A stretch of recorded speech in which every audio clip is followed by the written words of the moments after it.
अस्सलाम वालेकुम friends. Last lecture में हमने ट्रांजिशन ग्राफ को देख लिया था, तो आज के लेक्चर में हम देखेंगे कि जनरल ट्रांजिशन ग्राफ क्या होता है। तो चले स्टार्ट करते हैं।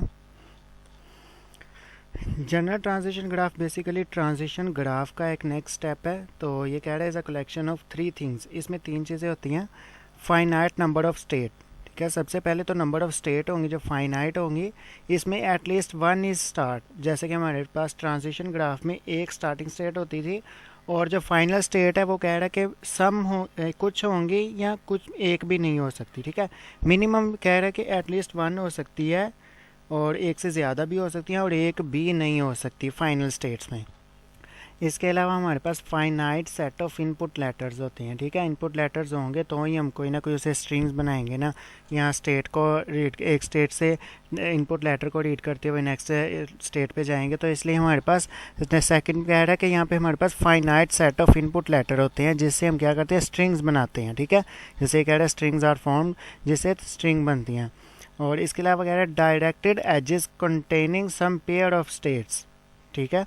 मतलब इसमें हमारे पास डायरेक्टेड एजेस होती हैं जिसके ऊपर हमने क्या किया, लेबल्ड विद रेगुलर एक्सप्रेशन। देखें इसमें क्या है, जो हमारा सिंपल ट्रांजिशन ग्राफ था उसमें हमने देखा था कि हम एक स्टेट से दूसरी स्टेट में जब जाते थे तो वहाँ पे हम सब स्ट्रिंग को रीड करते हुए जा सकते हैं, लैम्डा को भी रीड करके जा सकते हैं।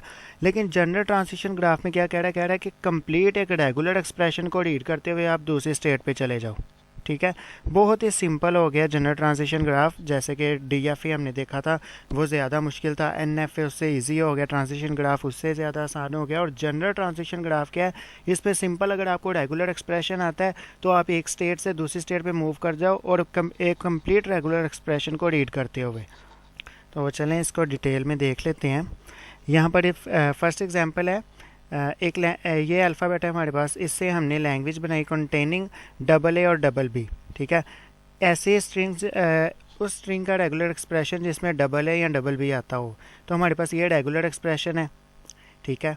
तो अब हम इसका देख लेते हैं कि जनरल ट्रांजिशन ग्राफ कैसे होगा। तो यहाँ पे सिंपल ये देखें, double A plus double B, ये जो हमारे पास ये है ना, double A plus double B, हम इसको रीड करते हुए नेक्स्ट स्टेट पे चले गए और स्टार्टिंग और एंडिंग पे क्या किया हमने, ए प्लस बी लगा दिया।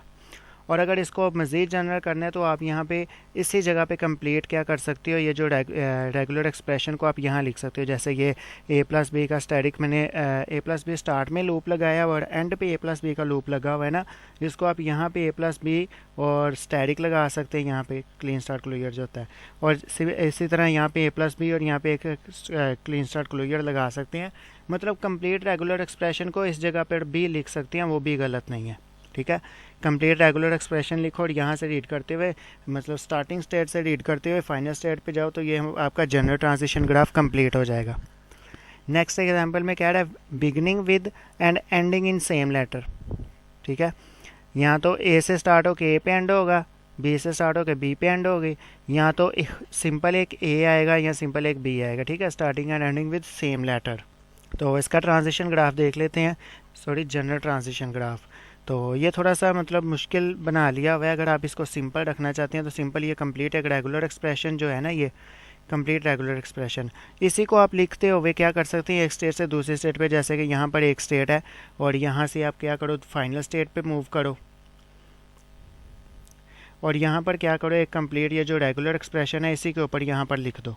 ये भी गलत नहीं है, ये स्टार्टिंग स्टेट और ये एंडिंग स्टेट, ये भी गलत नहीं है, ये भी ठीक है। लेकिन अगर आपको इस तरह से बनाना आता है, मतलब इसको ज़्यादा लेबल करके ज़्यादा अच्छे तरीके से इस तरह से एक्सप्रेस कर लेते हैं तो ज़्यादा अच्छा इंप्रेशन बढ़ता है।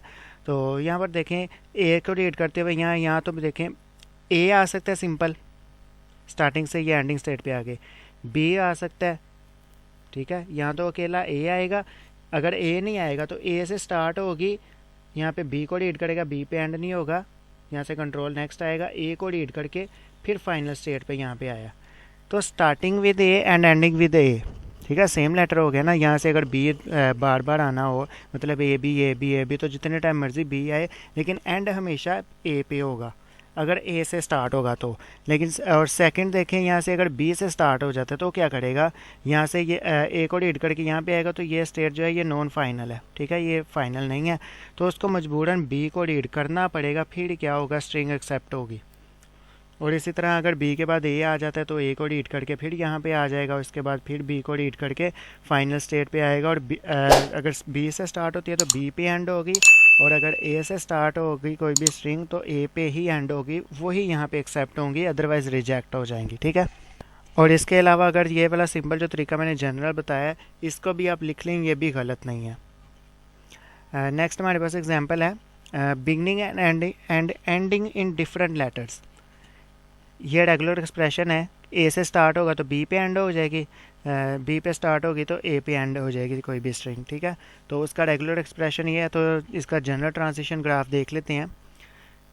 देखिए ए से मतलब बी से स्टार्ट हो रही है तो ए पे एंड, वो कंप्लीट रेगुलर एक्सप्रेशन का एक जो हमने प्लस के ये इस तरफ लिखा है ना, ये राइट वाला, इसको एक बार हमने रीड करके दूसरी स्टेट पे चले गए और एक बार इसको रीड करके चले गए, तो ये देखें यहाँ पे बी को रीड करके ए पे एंड हो जाएगी, तो ये क्या होगा, ये एक्सेप्ट हो जाएगी।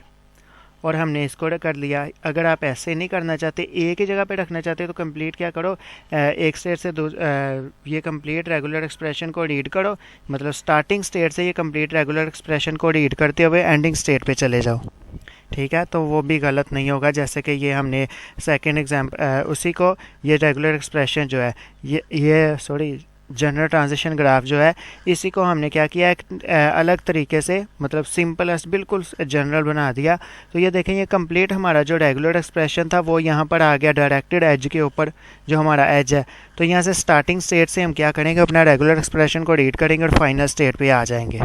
तो ये भी तरीका ठीक है, जो हमने ये वाला देखा ये भी ठीक है। नेक्स्ट हम देखते हैं, यहाँ पर एग्जांपल है जिसमें कह रहा है कि एक रेगुलर एक्सप्रेशन है, उन तमाम स्ट्रिंग को ये रेगुलर एक्सप्रेशन एक्सेप्ट कर रहा है जिसमें ट्रिपल ए आएगा या ट्रिपल बी आएगा, ठीक है।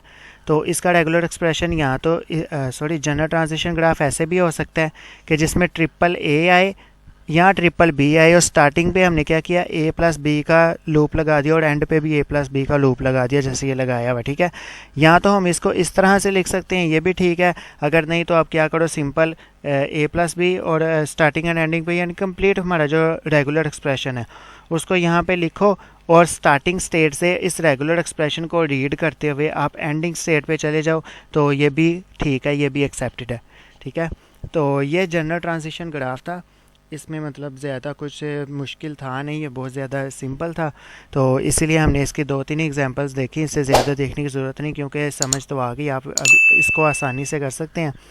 तो इस लेक्चर में इतना ही, मिलते हैं नेक्स्ट लेक्चर में। अल्लाह हाफिज़।